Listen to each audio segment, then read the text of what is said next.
নমস্কার। হ্যালো বন্ধুরা, আশা করি আপনারা সকলে ভালোই আছেন। এর আগের ভিডিওতে চোখের ভিতরে ইঞ্জেকশনের বিষয়ে সংক্ষেপে সব কিছু জানানো হয়েছে। চোখের ভেতরে ইঞ্জেকশন কি, এর উপকারিতা কি, কি কি রোগের ক্ষেত্রে দেওয়া হয়, কি কি ইঞ্জেকশন চোখের ভিতরে দেওয়া যেতে পারে, কিভাবে দেওয়া হয়, ইত্যাদি বিভিন্ন বিষয়। যাদের ওই ভিডিওটি দেখা হয়নি তারা অবশ্যই দেখে নেবেন। দেখলে এই ইঞ্জেকশনের বিষয়ে অনেক কিছু জানতে পারবেন। এই ভিডিওতে অর্থাৎ পার্ট 2তে বিস্তারিতভাবে জানানো হবে যে চোখের কি কি রোগে কি কি ইঞ্জেকশন দেওয়া যেতে পারে। এর পরের ভিডিওতে বা পার্ট 3তে জানানো হবে যে এই ইঞ্জেকশন দেওয়া হলে চোখের কি কি কমপ্লিকেশন বা জটিলতা হতে পারে। এবং সব শেষের বা পার্ট 4তে জানানো হবে চোখের ভিতরে ইঞ্জেকশনের বিষয়ে আপনাদের বিভিন্ন প্রশ্ন এবং আমার উত্তর। আশা করি আপনারা ওই ভিডিওগুলিও দেখবেন। যারা এই চ্যানেলে নতুন তাদের জানাই যে এই চ্যানেলের ভিডিওগুলির বিষয় আমাদের চোখের বিভিন্ন রোগ ও অবস্থা সম্বন্ধে আলোচনা। ভিডিওটি ভালো লাগলে এই চ্যানেলকে সাবস্ক্রাইব করবেন। আর যারা অলরেডি সাবস্ক্রাইব করেছেন তাদের জানাই অনেক অনেক ধন্যবাদ। আগে বলেছি, আবার বলছি যে চোখের ভিতরে ইঞ্জেকশন দিলে শরীরে এর সাইড এফেক্ট বা পার্শ্ব প্রতিক্রিয়া হওয়ার সম্ভাবনা থাকে না, বা হলেও খুবই কম হয়।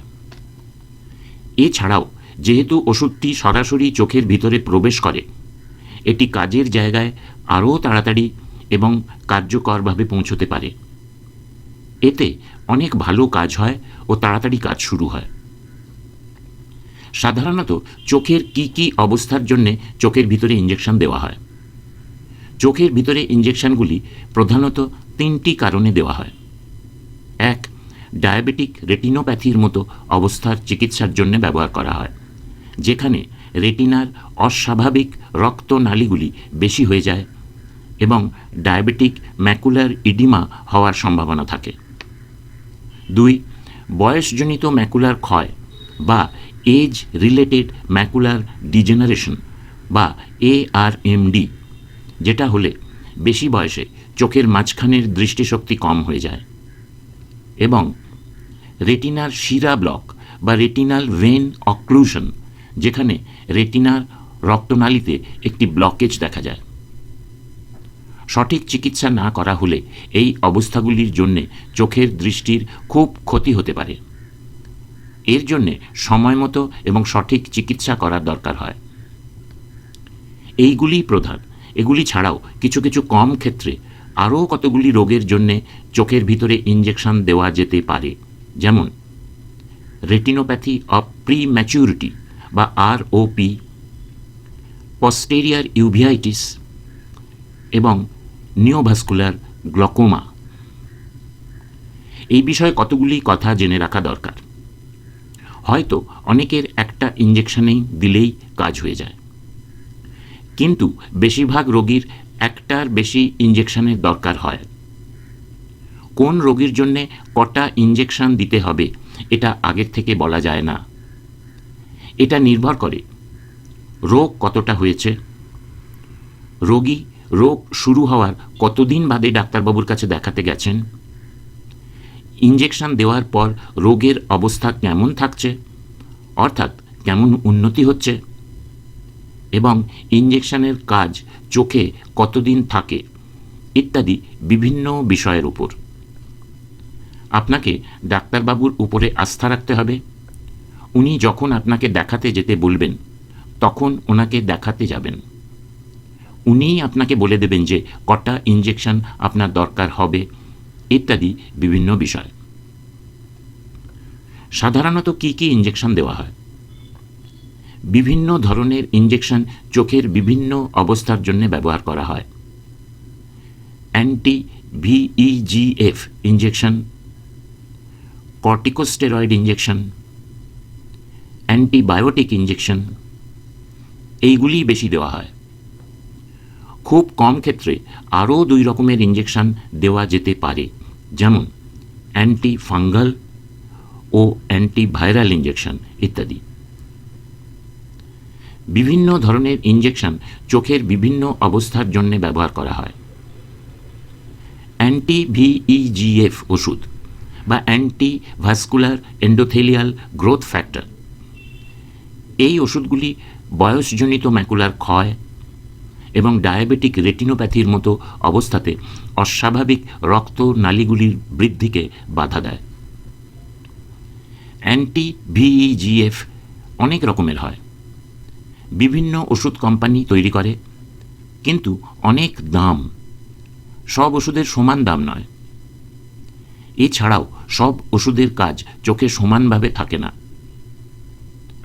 সাধারণত যে ইঞ্জেকশনগুলি দেওয়া হয় ওইগুলি হচ্ছে: 1. বিভাসিজুম্যাব, 2. র্যানিবিজুম্যাব, 3. এফলিবারসেপ্ট, 4. ব্রোলুসিজুম্যাব। এই ওষুধগুলি ছাড়াও আরও কিছু কিছু ওষুধ আছে, কিছু কিছু বায়োসিমিলার্সও আছে, কিন্তু এইগুলি বেশি ব্যবহার হয়। বিভাসিজুম্যাব কোম্পানির দেওয়া নাম অ্যাভাস্টিন। এটা বয়সজনিত ম্যাকুলার ক্ষয় রোগে, বিভিন্ন কারণে ম্যাকুলার ইডিমাতে, নিওভাস্কুলার গ্লকোমাতে দেওয়া যেতে পারে।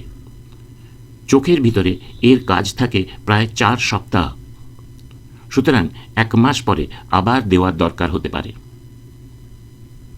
র্যানিবিজুম্যাব কোম্পানির দেওয়া ব্র্যান্ড নাম লুসেন্টিস। এটা বয়সজনিত ম্যাকুলার ক্ষয়, diabetic retinopathy, retinal vein occlusion রোগগুলিতে দেওয়া যেতে পারে। চোখের ভিতরে এর কাজ থাকে প্রায় 4 সপ্তাহ, সুতরাং 1 মাস পরে আবার দেওয়ার দরকার হতে পারে। এফলিবারসেপ্ট কোম্পানির দেওয়া ব্র্যান্ড নাম আইলিয়া। এটা বয়সজনিত ম্যাকুলার ক্ষয়, diabetic retinopathy, retinal vein occlusion রোগগুলিতে দেওয়া যেতে পারে। চোখের ভিতরে এর কাজ থাকে প্রায় 12 সপ্তাহ, সুতরাং 3 মাস পরে আবার দেওয়ার দরকার হতে পারে। ব্রোলুসিজুম্যাব কোম্পানির দেওয়া ব্র্যান্ড নেম বিওভিউ। এটা বয়সজনিত ম্যাকুলার ক্ষয় রোগে দেওয়া যেতে পারে। চোখের ভিতরে এর কাজ থাকে প্রায় 12 সপ্তাহ, সুতরাং 3 মাস পরে আবার দেওয়ার দরকার হতে পারে। কর্টিকোস্টেরয়েড ইঞ্জেকশন, এগুলি চোখের প্রদাহ কমাতে ব্যবহার করা হয়, যা ইউভিআইটিস বা ম্যাকুলার ইডিমার মতো অবস্থার চিকিৎসায় উপকারী হতে পারে। ম্যাকুলার ইডিমা মানে চোখের পিছনের পর্দা বা রেটিনার ম্যাকুলা নামে যে অংশ আছে, ওই জায়গা অনেক সময় ফুলে যায়, কিছু তরল পদার্থ জমে যায়। ক্রনিক ইউভিআইটিস থেকে, ডায়াবেটিস থেকে অথবা রেটিনাল ভেন অক্লুশন থেকে বিভিন্ন কারণে এই ম্যাকুলার ইডিমা হতে পারে। এই রকম অবস্থা হলে অনেক সময় চোখের ভিতরে ট্রায়ামসিনোলোন অ্যাসিটোনাইড ইঞ্জেকশন দেওয়া যেতে পারে। অ্যান্টিবায়োটিক ইঞ্জেকশনস, চোখের ভিতরে সংক্রমণ যেমন ব্যাকটেরিয়াল এন্ডোপথ্যালমাইটিস রোগের চিকিৎসার জন্য ব্যবহার করা হয়। ভ্যানকোমাইসিন, সেপ্টাজিডাইম অথবা অ্যামিকেসিন ইত্যাদি ইঞ্জেকশন চোখের ভিতরে দেওয়া যেতে পারে। এই ইঞ্জেকশনগুলি সাধারণত দেওয়া হয়। এইগুলি ছাড়াও খুব কম ক্ষেত্রে দরকার হলে দেওয়া হয় অ্যান্টিফাঙ্গাল ইঞ্জেকশন, যখন ফাঙ্গাল এন্ডোপথ্যালমাইটিস হয়। অ্যাম্পোটারিসিন বি অথবা ভোরিকোনাজোল ইঞ্জেকশন দেওয়া যেতে পারে। অ্যান্টিভাইরাল ইঞ্জেকশনস দেওয়া হয় যখন ভাইরাল রেটিনোপ্যাথি বা ভাইরাল রেটিনাল নেক্রোসিস হয়। অনেক সময় গ্যানসাইক্লোভির ইঞ্জেকশন দেওয়া যেতে পারে। কোন রোগে কি ইঞ্জেকশন দেওয়া হয় এটা চক্ষু বিশেষজ্ঞ ঠিক করেন। আপনার চক্ষু বিশেষজ্ঞ পরীক্ষা করার পর রোগ নির্ণয় করে এবং বিভিন্ন ল্যাবরেটরি ও ইমেজিং পরীক্ষার উপর ভিত্তি করে সবথেকে ভালো এবং উপযুক্ত ওষুধ আপনার জন্য ঠিক করবেন। আশা করি চোখের কি রোগে কি ইঞ্জেকশন চোখের ভিতরে দেওয়া যেতে পারে এই বিষয়ে আপনাদের কিছু ধারণা হয়েছে। চোখের ইঞ্জেকশনগুলি চোখের অনেক খারাপ অবস্থার জন্য একটি মূল্যবান চিকিৎসা। এর জন্যে রোগীর দৃষ্টি বজায় থাকে বা আগের থেকে ভালো করাতে পারে। এর পরের ভিডিওতে জানা যাবে যে চোখের ভিতরে ইঞ্জেকশন দেওয়া হলে চোখের কি কমপ্লিকেশনস বা জটিলতা হতে পারে। ওই ভিডিওটা অবশ্যই দেখতে ভুলবেন না। ভিডিওটা পুরো দেখার জন্য আপনাদের ধন্যবাদ জানাই। ভিডিওটা ভালো লাগলে লাইক করবেন এবং বন্ধুদের শেয়ার করবেন। চোখের স্বাস্থ্য এবং অন্যান্য বিষয়ে জানার জন্য এই চ্যানেলটি সাবস্ক্রাইব করতে ভুলবেন না। কিছু জানাবার ইচ্ছে থাকলে কমেন্টে জানাবেন। নমস্কার।